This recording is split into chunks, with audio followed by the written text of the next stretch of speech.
Morning, everyone. Thank you for joining us this morning. As part of our summer camp series, we have Marla here talking about best practices for civil rights processes. We've known each other for a while. I met Marla when she was working on Central 70, and kind of we hit it off right away and became compliance buddies, and have been so ever since. So it's my pleasure today to introduce you to Marla Nance. Thank you, Monica. Hi, everyone, and welcome to today's training. So today we are actually going into part 3 of our summer camp series. We're going to be exploring best practices for tracking civil rights compliance on your projects. So there really isn't a worse feeling than not being confident in where you stand on your projects and really knowing how to quickly find the information you need. So as part of that, I know you all have been with us. We've been introducing the LCP Tracker and B2G systems. And don't get me wrong, they do a great job of processing that data and housing the data. But there are a few areas that we track that sometimes it's helpful to have an outside tracker just to kind of sum it all up for you.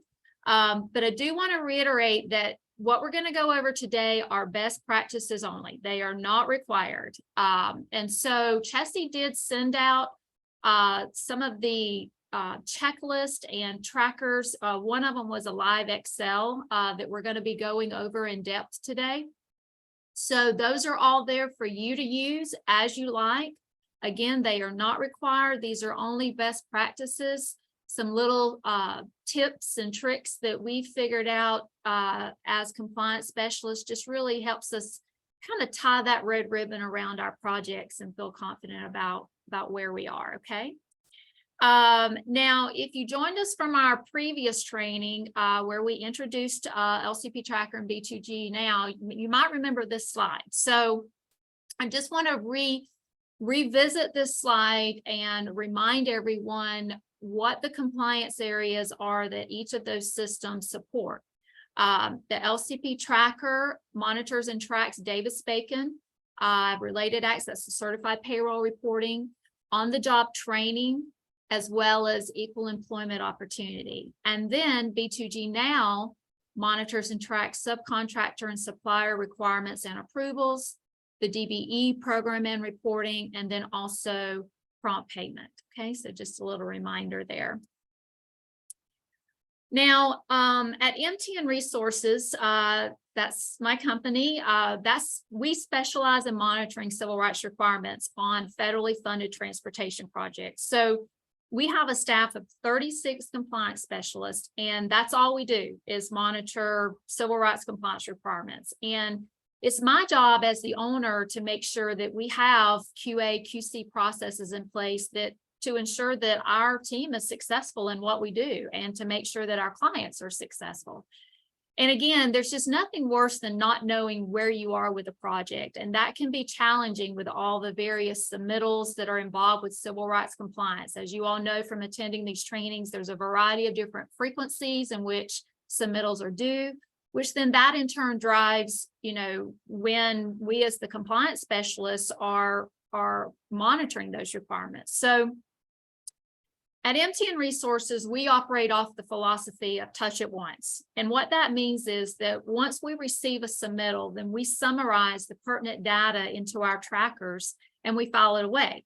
And some of those files may live in LCP or B2G like we talked about over the last several weeks, but the tracker really provides an overall summary of each of the compliance areas. And in order to really be successful, you need to be able to quickly put your finger on something or know that you've done it or know that that submittal has come in or know what your status is as far as compliance in a particular area.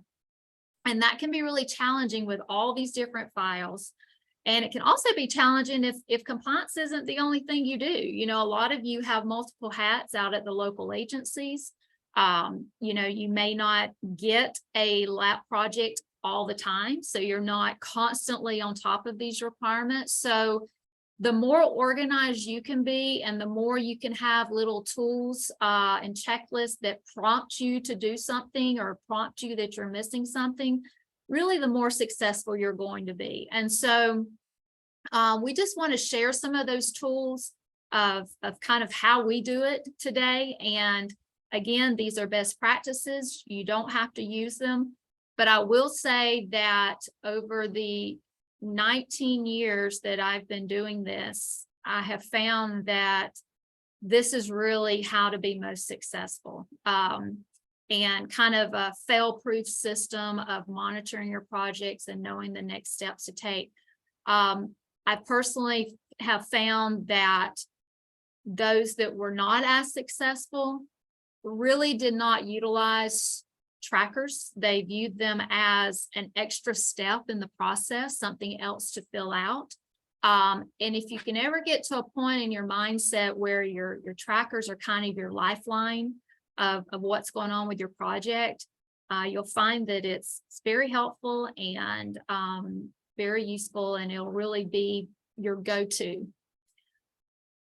All right, so let's talk a little bit about what that toolkit looks like, because that's really what it is. So at the heart of your toolkit are the LCP Tracker and B2G Now systems. Now, in addition to these, we've shared with you a civil rights project tracker and a variety of checklists, including a B2G contractor approval checklist, Jobsite bulletin board checklist, OJT Form 838 review checklist, OJT Form 832 review checklist, and also the payroll review checklist, which, as all of you who's been attending know, we did a whole entire webinar on the payroll review checklist, and that's also available for you to review. It was reported out on the site. We're also going to share with you a responsibility matrix. So we kind of keep revisiting in these trainings, you know, responsibilities, roles and responsibilities, because we always want to remind you, because as we're sharing data with you, you need to understand what your role is in either generating the data, reviewing the data, submitting it to someone else, etc. So we've done a matrix for you that really will kind of summarize everything we've been talking about into one single document. And I think it'll be super helpful. It also references the various forms. It also references some of these tools and checklists that we're gonna talk with you about today. So think of this as your civil rights toolkit. It's how you're going to build a successful oversight program for your projects. Now, we're actually going to hop out of the PowerPoint presentation here in a minute, and we're going to go live with the actual trackers and the checklist that we've sent to you over today. But before we do, I want to share with you live new breaking information. In my original training, we talked about the CPR, the late CPR report in LCP Tracker. Since then, we've been looking at some of the data that's generating that report, and CDOT was able to make some changes into the system so that we got some consistent defaults. And I want to revisit that with you because this is hot off the press. This is new. So we did go over the late CPR report, and how you can use that tool is, as we all know, because we talked about it multiple times, that contractors are required by the Copeland Act to submit their certified payrolls within 7 days after their regular pay date. Now, they're required to submit those to the contracting agency, and the contracting agency in this scenario is CDOT, right? That's where the money's coming from. They're passing it down to the local agencies. And CDOT owns the LCP Tracker system, right? Now, as we also know that the subcontractors submit the certified payrolls into LCP Tracker, but as the oversight, we actually can't see the payroll until the prime contractor reviews it and prime approves it, right? But it is submitted into the CDOT-owned system of LCP Tracker. So That being said, CDOT wants that prime contractor to review the payroll and take ownership in the accuracy of it, right? So that being said, once the payroll has been submitted, CDOT is okay with the prime contractor taking 7 days to review that.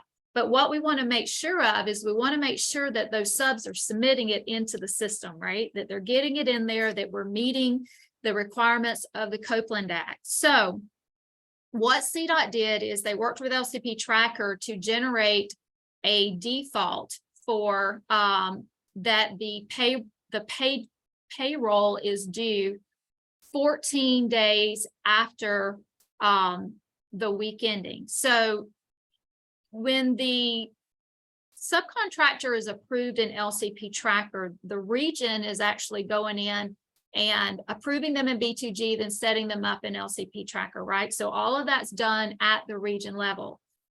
When that assignment is made, the default is actually then being automatically set up. So let's revisit this. Let's say in this scenario, I've shown you a couple of the different reports here. In this particular scenario, and I did it on purpose, this is an example of a contractor who has not submitted any certified payrolls into LCP Tracker yet. And think about it, if you want to run this report, you want to know everyone who hasn't even submitted their first payroll, right? You don't just want to know who's late on their payrolls once they get started. So on the right hand of this screen, when you actually go into reports, I've shown you what should be selected in order to generate your report. And what you can run this report across everyone for your project. So you can get a report on every contractor, every late payroll that's outstanding. This particular one, I just isolated it to one contractor. So you can choose a particular contractor, or you can just get a global report across your whole project. But what you want to make sure is that you've selected use week end date, and you want to also select that you want to see contractors who haven't submitted any payrolls yet, right? And then you can generate your output in PDF or in Excel. That being said, this particular contract had a start date of 4/4/23. Now, thinking back, when a subcontractor is submitted into B2G for approval, remember we talked about how important that B2G start date is. And the reason why is because then that B2G start date is entered as the start date in LCP Tracker. And that's what is tracked against to say, hey, we've got a payroll that's late. So in this scenario, if this is a contractor who hasn't submitted a payroll yet, the system is actually viewing the start date as their weekend date. Because until the subcontractor submits a payroll, the system doesn't know what their weekend date is. So all of that being said, we have a start date of 4/4 with a weekend date of 4/4, and then the system is saying, okay, if a contractor has to pay at least weekly, then 7 days out from that weekend date, the contractor should have paid, right? And then the payroll is due 7 days after that pay date. So in this scenario, it's saying that the payroll should have been due on 4/18, and you can see from the report output, it's telling you how many days late that week ending certified payroll is. Granted, once a week ending is put in there, the system is going to generate the report based on actual week endings. So I just wanted to show you an example. I wanted to let you know that we now have a default that's in the system. But this is also a reminder that those start dates that are in B2G are super important, because this can be a super useful report for you if you've got the right starting point. And if those start dates are not accurate, the contractor can send a request to update the B2G start date. And then that can be updated in B2G by the project engineer, which is the designated CDOT person, local agency representative or consultant, and then also updated in LCP Tracker, okay?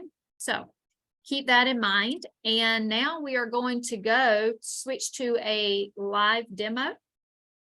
And so if you'll bear with me just one moment, we're going to switch over.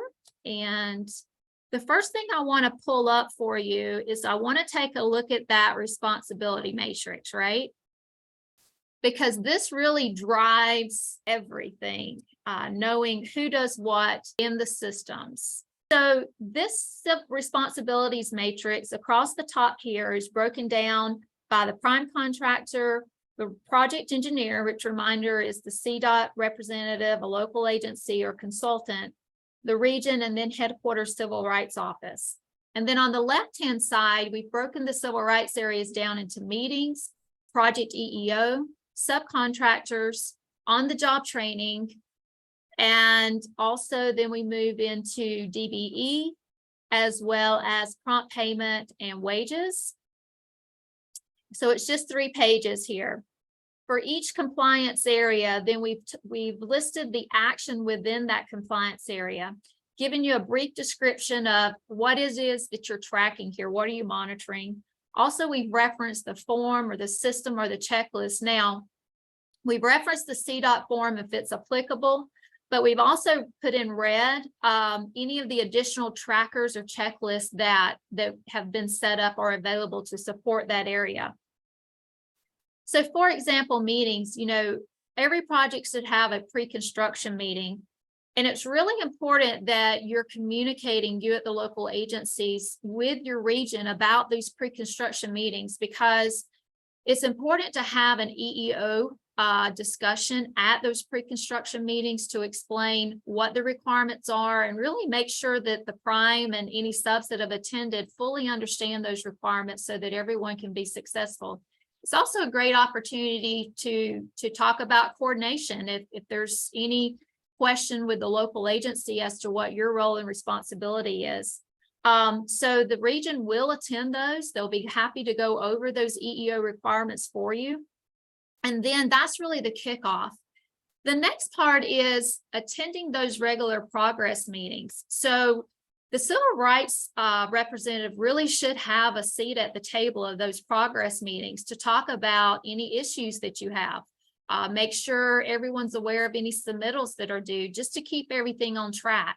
So make sure that you have a seat if you're the civil rights rep for the project doing the oversight, that you have a seat at that table. Now, if it's a really big project or for some reason you feel that maybe there's not enough time at the progress meetings, then I highly suggest maybe you set up a separate civil rights task force meeting. You have those maybe bi-weekly, weekly, bi-weekly, or monthly, whatever is appropriate. But you can't just have a kickoff and then never talk about civil rights again on the project. So it's important to keep that communication going.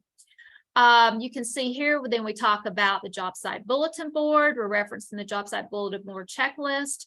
For subcontractors, we're talking about subcontractor approval, supplier approval, walking across the spreadsheet, who has responsibility in recommending approval, who's actually approving that. On the job training, we're talking about the commitment to the OJT goal, the enrollment, then the training reports and submissions. We're not going to dive into this super deep today because, we've gone over this multiple times in trainings that are all available for recordings for you. We just wanted to recap it into a nice responsibility matrix. And this is a great tool even to use at your pre-construction meeting if you needed to go over and make sure with the contractor that they understand what everyone's responsibility is. So feel free to share this and let us know if you have any questions. We're talking about monitoring DBE and B2G and also prompt payment, and then diving into the certified payrolls. Okay. So again, this was sent out as a PDF to you. Again, let us know if you have any questions. Okay. At this time, I'd like to hop over to the project tracker. All right. This was sent over to you as an Excel document, and this was sent in that format on purpose. There are no cells that have been locked or anything on this tracker. There are multiple tabs that we're going to go through. This is because this is your tracker. This is a live document. If you feel you need to add another column or add another row or add another tab, feel free to do so. This is here to make you successful on your project and just give you an area to have a quick go-to of what your project is all about. Okay, so anything you need to add to it, or if an area doesn't work for you and you want to change the title of it, of the row or a column, feel free to do that. We've just set this up for you to prompt you for some areas that would be helpful in tracking and summarizing for you. So the first tab is project details and contacts. You can see here we talk about who the owner is. Maybe that's your it's the local agency, what CDOT region it is, your project account number, the contract type, description, just some key information, who your prime is, what's the contract amount, what date were the bids open. We also reference over here that these 3 cells are information that are going to always be reported on that form 1444. It's never going to change to the life of the project. And just a reminder, the 1444 is the request for additional wage classification, okay? The date the contractor started work, NTP date, estimated completion, the number of contract days, project manager, EEO officer. Again, add a row if you need to. It's as simple as that. See here? Okay, so then we've got information on who your project contacts are. You may want to add some additional persons on here. Feel free to change them. What date the pre-con meeting was held. A summary of what your wage decisions are that are applicable on your project. What your OJT goal and DBE goal is, okay? Remember me talking to you about how we like to touch it once and then throw it on a tracker so that we're not then having to dig through a file set, pull back up a PDF, look for that information. If it's pertinent information that we need for monitoring civil rights, we throw it on a tracker, okay? Subcontractor listing. Okay, on this tab, this can really be used in a couple of different ways. This is really a summary of the information that you're seeing in B2G, but here I'm going to explain to you what it allows you to do.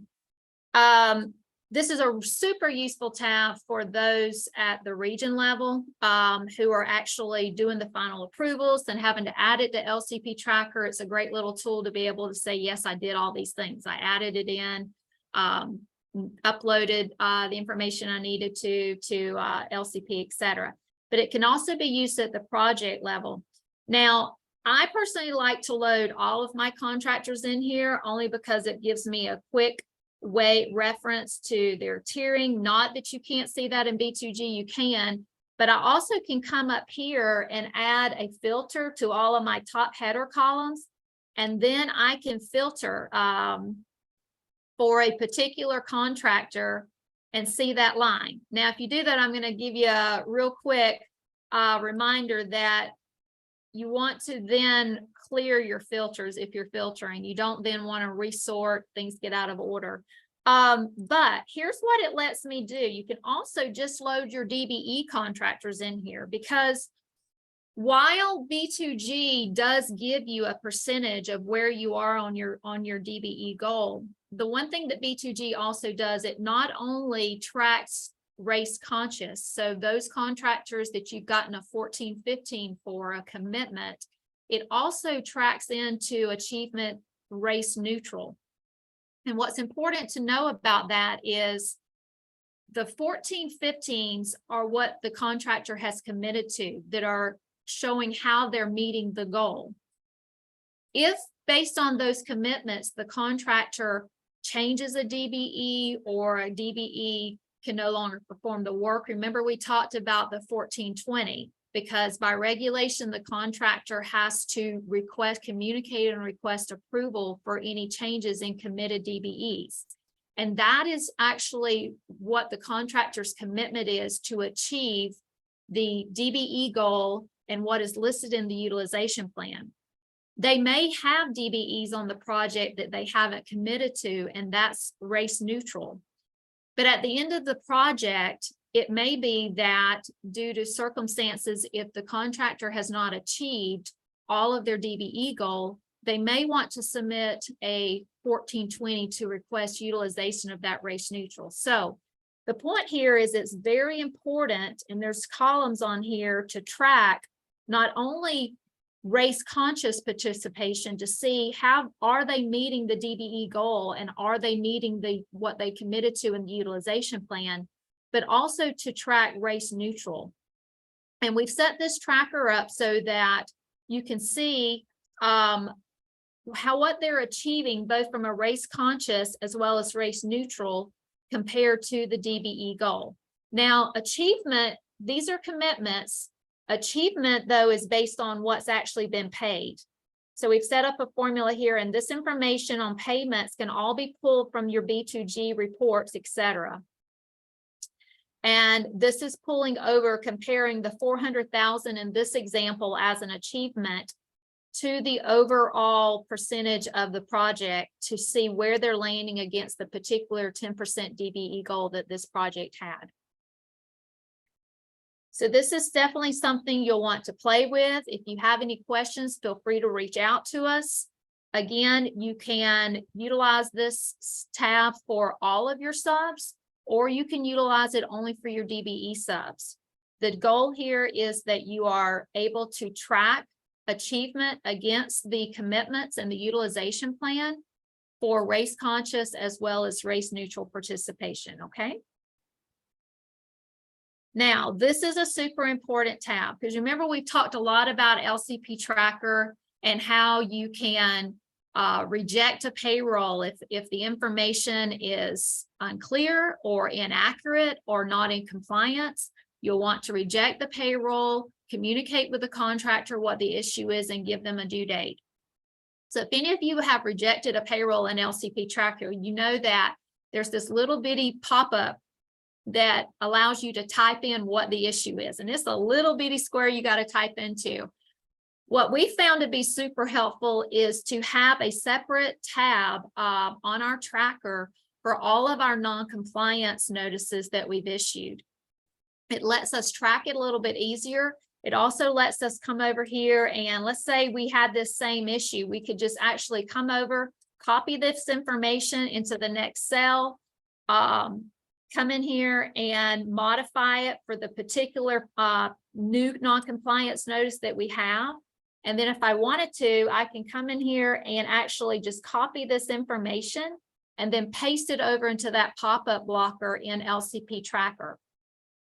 The other thing this lets me do is it lets me utilize these headers to actually track trending. Let's say if I wanted to come in here and track that they were a particular deduction, like a uniform deduction issue. I could come in here and track it. Now, if I'd had uniform, it would have shown all the different payrolls that had a uniform deduction issue. It also can let me come in here and I can track across contractors. I can isolate to a particular contractor, filter for different ones so I can see across that contractor what all their issues were for trending analysis. So once I enter a non-compliance, remember we recommended that in your rejection notices you enter a due date. I'm going to put in here that my due date is, let's say it was due 7/7/23, which actually I wouldn't do that because you want to, like in this particular example, it was due on 5/17. So we gave them 10 days to get this one in. Then I can enter, if it was resolved, I can enter a resolve date. And let's say then I want to know all of my outstanding non-compliance issues, then I can filter for this area for all the blanks, right? And then that's going to tell me all of the ones that haven't been resolved. I've got multiple filters on here is why I didn't do that. So it just really helps you stay organized on what your compliance issues are. You're not having to go back through the system to find them through either the enhanced query reports, etc. It's all right here at your fingertips, all the issues that you've had on your project. Now, another super handy time saver tab is the payroll deduction summary. So you know how in e-documents, the contractor is uploading support for deductions, Maybe they've got wage garnishments, maybe they've got child support deductions, they've got USDOL approval letters, they've got contractor fringe benefit statements, etc. Once we open a document and we review it, we actually enter that information about that document on a particular line on this payroll deduction summary. Because if you're reviewing payrolls every week, and let's say, you're reviewing it for the same contractor, you don't remember every single week that John Doe had a wage garnishment deduction for $56.17, that particular person. So this lets you know that once you reviewed it, it's accurate, it's good to go, and you've entered it on this line. So then you can actually filter for that person's name. You can filter by contractor and then also by each employee's name. So it's just a real time saver versus having to go into e-documents every single time, research that supporting document for that particular employee in order to fully check the payroll. All right, the next tab I want to share with you is additional wage classification request. This is just a great little tab to summarize all of your Form 1444s that have been submitted on this project, to know, or if you've got some pending, to know where you stand in them. Now, granted, the contractor is going to submit a 1444 that's going to be submitted to region and headquarters for further processing. They're going to put the conformed wage amount into the actual LCP tracker for your project. But again, this lets you know real quickly which ones have been approved, which ones may be outstanding, et cetera, and once they've actually been approved, so that in talking with your contractor, if something comes up, you can quickly say, oh yeah, we've already got that one here. Here's what it was approved for, in addition to the standard set that's on your wage decision for each project. Now, OJT tracking. We talked a lot about the OJT, the 1337, which is the contractor's commitment. That we've also talked about how the Form 838, the contractor has to submit an enrollment form for each trainee to be approved. And then the monthly tracking of cumulative hours comes in on the 832. This is a tab that lets you summarize who your trainees are, what their training status is. And we put a couple of drop downs here for you to pick, choose active, graduated, terminated, etc. We've also got some drop downs on here for what type of training plan. It just keeps you from having to go back in, go into e-documents, find that employee, pull up the PDF of that approved 838 or 832. It's all right here at your fingertips, so you know very quickly and can filter for what trainees you've got or by contractor, etc. The trainee classification.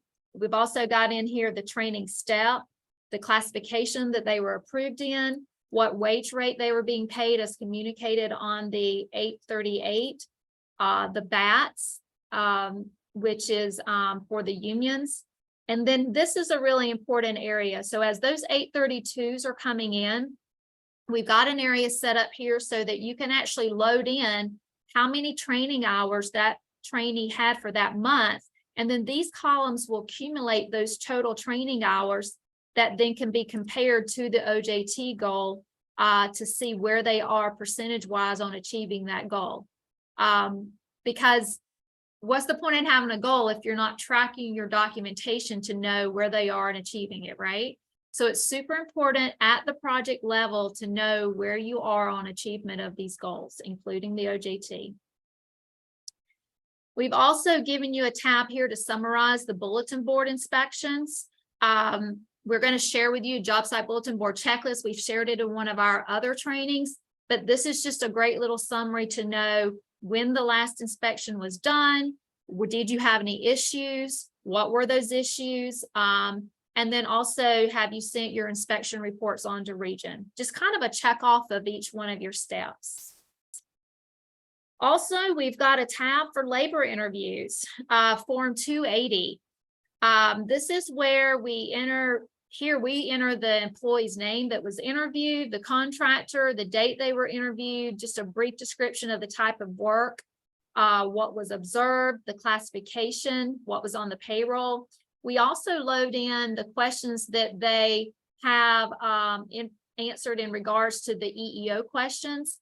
It just puts all the information into one area and lets you do trending analysis for a particular contractor. Like if you're constantly seeing that none of the employees for a particular contractor ever know who their EEO officer is, or they never know where the board is, or they've never seen the posters, that right there should prompt you that maybe there should be a communication with that contractor to say, you know, are you conducting those project EEO meetings? Are you communicating who your EEO officer and disseminating information? Now, reminding you that labor interviews are confidential. That's what gives the employee the assurance level to respond honestly to these questions. But there's nothing wrong with communication. You can go through the prime to communicate to that sub that there are some EEO issues that appear to be trending across all of the labor interviews for that particular contractor, okay? It just gives you a summary. How many labor interviews you've done? Have you done all the labor interviews that need to be done for a particular month, right? Because then you could filter on the interview date for a particular month. Just keeps all of your information very handy. Now, keeping in mind, and just a reminder that labor interviews after they're completed, they are uploaded into LCP Tracker by the oversight into a confidential cabinet. So the contractor cannot see the labor interviews, but that's to give you a filing spot for the labor interviews. But also on this, I wanted to point out that it also gives you an opportunity that if a labor interview resulted in a payroll being rejected, it lets you track that information on here as well, so that you can always see kind of where you stand. Do you have something pending, something outstanding that still needs to be resolved? I can tell you for our company at MTN, yellow is the color we use to highlight a particular sale that, hey, we've got something we're waiting on here. There's an outstanding issue, or we still need to fill this particular sale in. When I'm reviewing projects for our team, it drives me insane for a particular cell to be left blank, because it makes me wonder, well, did they just not do it, or did they forget about it? So I like to use a general rule of thumb that if there's something that doesn't go into a particular cell, I like to have our staff put NA, or, you know, not applicable, or write a note, or no. And again, then we use yellow as our go-to color for knowing there's an issue, because it can get a little confusing when you start using all these different colors on your trackers. If you do, you might want to add a legend on your coloring scheme, just so that you can remember what they are. But also, you know, you also have to think about it from the standpoint of, if something happened to you and someone needed to come in behind you and pick up on your project and start doing the oversight, how would they know what's going on with your project? Are your files organized well enough for it to be a seamless transition? Or let's say you want to go on a month-long trip to Hawaii or overseas or to Greece or somewhere fun. You should be able to step away and someone easily step into your project and know exactly what's going on and where information stands, okay? So that's kind of an overview on the project tracker. I want to back out of this, and we are going to now take a look at some of our checklist. I want to start with the B2G approval review checklist. So reminder that you at the local agencies are recommending approval in the B2G system when a subcontractor requests come in. So you either get a subcontractor or supplier request. So subcontractors are 205, suppliers are 1425. Remember, they all come in as a request, but we're talking about the supporting docs that then are attached. So when you're looking at these, we wanted to provide you with a little checklist of what you should be looking for. When you're looking at the Form 205 or 1425, one, are they attached to the request? Is the work description reasonable? Are the quantities and information accurate? If it's a Form 205, consider whether a Form 1425, that's for suppliers over 10,000, is warranted based on materials required to perform the scope of work, right? So if you're seeing based on the nature, should they be reporting some lower tier subs to suppliers to you? For trucking, the 1425 has been submitted for trucking firms performing offsite hauling. Form 205 has been submitted for trucking firms performing on-site hauling or a combination of on-site and off-site hauling, regardless of subcontract amount. The subcontractor supplier has not been debarred or suspended for performing work on government contracts. We've given you the site here at sam.gov to go out and check that. The prime contractor has not violated self-performance contract clause. For DBE contractors, the services to be performed fall within the NAICS code that they've reported. The DB NAICS codes have been selected for work to be performed. The DB firms included in the DB utilization plan are Form 1420 with a Form 1415 on file have been marked as race conscious or otherwise marked as race neutral. LCP tracker, the prime has denoted if the services are subject to Davis-Bacon reporting and the contractor should be assigned an LCP tracker. And it's reasonable. Just because the prime tells you, hey, they're not subject to Davis-Bacon reporting, when you're recommending approval, you should be looking at that and looking at the nature of their activities and saying, yes, I agree with that, or no, I don't, before you recommend approval. And maybe you need to find out a little bit more about those services. Prompt payment reporting. The prime contractor has denoted if prior payments were made and the first monthly audit, the contractor should be reported in. Now, keep in mind, they should be obtaining approval before they ever start work on the project. But we all know that sometimes things happen and maybe a contractor request gets in late. It shouldn't be the case. And if it is, not only you need to really ask them, why did this happen? Because it might have happened this time, but how can we prevent this from happening? How did it fall through the cracks this time? But in the case it does happen, are they going back far enough and opening up previous monthly audits for prompt payment reporting? And then once you've recommended approval, this is just a reminder that there are unfortunately no alerts in B2G. So you'll need to email the region and say, hey, I recommended approval in case it's a situation where you really need a quick turnaround. Now, granted, they're periodically checking, but if you need something turned around and approved that day, you really need to send them an email. Okay. So let's take a look at another one of our checklists. Let's take a look at the certified payroll review checklist. Just a reminder that we previously sent this out to everyone. We have an entire webinar training devoted just to this certified payroll checklist. So I'm not going to spend much time going through this, just to kind of run through it here. It was sent to you as a PDF. It's actually also available as a template in LCP Tracker. And if you didn't make that training, highly recommend you go find the recording of it online because it's super helpful. We take each one of the payroll review checklist items and show you how to go check that, either in LCP Tracker or supporting documents, etc. Okay.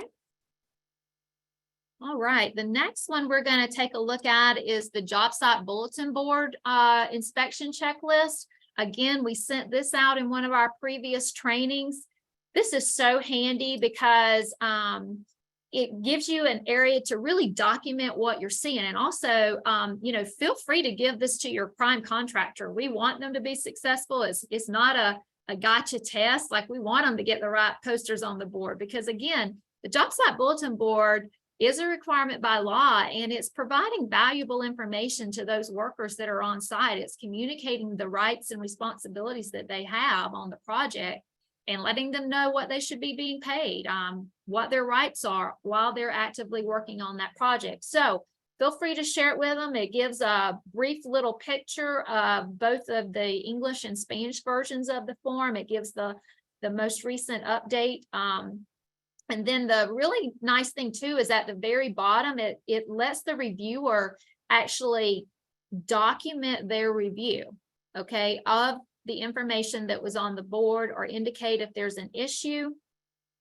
And again, you could load each time one of these is done over on that tracker, just so you know, hey, we've done 6 board inspections, everything's been great, or no, this poster needed to get updated, etc. So this is available for your use, and it has been updated with the most current posters, the last one being the comps order. All right, moving into another one of our checklists. This is in regards to OJT. So this is a Form 838 review checklist. It's really just walking you through the Form 838 to remind you. Obviously, the first thing on the form is that everything should be filled out, right? So do an overall glance on it and make sure you're reviewing these things in a timely manner because, again, training hours can't start accumulating until these have been approved. But it's super helpful if at the project level, before these get sent up to region for approval, that you do an overview. This checklist is great to make sure, prompt you, is the type of program denoted? Is it the right type of program? Or the wage decision that they're referencing? Does the training classification is properly reported, agrees with the apprentice position in the approved training program? The trainee has not previously worked in the proposed training classification because, what's the point in training someone who's already working in a journeyman position, right? So they do have to put on there what their previous work has been. A date reported as far as their date enrolled in the training program agrees with the VAT if it's a USDOL approved program. You want to look real closely at the wages and the percentage to make sure that that the wages and percentage level reported agrees with the training classification in the approved OJT program that they're enrolled in. And then also that you've actually got a classification out there. So the classifications, as a reminder, we went over this before, when they're entered into the wage decision, it's going to reference whether it's, operator, whether it's laborer, or whether it's carpenter. It's going to indicate the percentage because they have different wage rates for all the different percentages. And it's all going to also indicate the effective period because if it's subject to a union, a lot of those change. A lot of them change on May 1st. And it'll only run from May 1st to April 30th. So you can see the effective period in there. And then when you're submitting this up to region, making sure that they have the VAT and everything. And also you could go ahead and let them know, hey, we've already got a wage classification already set up, or we're going to need a new one set up for this one. Okay. The next checklist that we have here is the 832. So remember, the 838 gets them enrolled.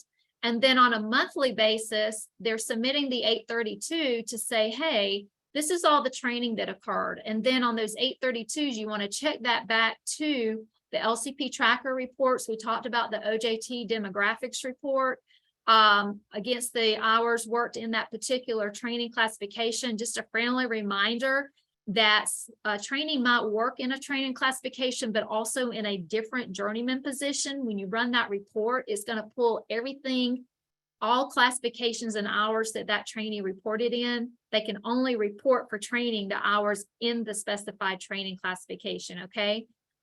So you want to make sure you're getting an 832 for all of the active trainees. Again, all the fields are filled out on the form. The program is properly marked to reflect the appropriate training program that's being utilized. And also that you're getting these reports timely, because remember, you need to be tracking their achievement against the OJT goal, making sure that the training hours are reported only for the subject project, even if it's 0 for that particular month. And then you want to get the project engineer's approval and then submit to the region, okay? So this is just a checklist. Again, it's a best practice. It's not required. It's just meant to kind of prompt you for some of the things you want to be looking for, okay? Now, we want to hop over and see if we've got any questions that have come in. So right here, our first question is asking, does the job site bulletin board also need to be accessible to potential employees, i.e. the public?